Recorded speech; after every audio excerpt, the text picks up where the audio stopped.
we spoke about Ottawa leading up to the trade deadline endlessly, and we spoke about their situation a lot yesterday. But I saw a tweet. Don Brennan tweeted this out. I think he was being serious, that Pierre Dorion, I guess he was doing an interview on TSN Radio in Ottawa, and he was asked about, because the big conversation, it isn't even about Dorion. It's about Melnyk and the fans, and Dorion's between a rock and a hard place. Because yesterday he comes out, he goes, it's too bad Stone didn't want to stay, where you're waiting for him to say, okay, be honest with us. It's too bad the owner wouldn't give him all the money or whatever, because there's more to it. It's not just Mark Stone. But he can't do that. He can't throw Melnyk under the bus. But I guess this tweet suggested that Dorion was at his son's hockey game, and there was like security and cops because they're like concerned that fans are going to freak out on this guy. Like, that's how crazy people are going. Gonna be, though. What's Brian, that? He told people where he's like, if people are upset with me, I'm going to be at this one arena and watching my son's hockey game. They can come and be upset with me there.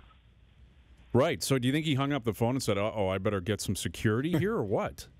Well, I don't know where the security would have come from, but, man, there's no need to make it like that. I understand Pierre is in a terrible spot here for all the reasons you just laid out.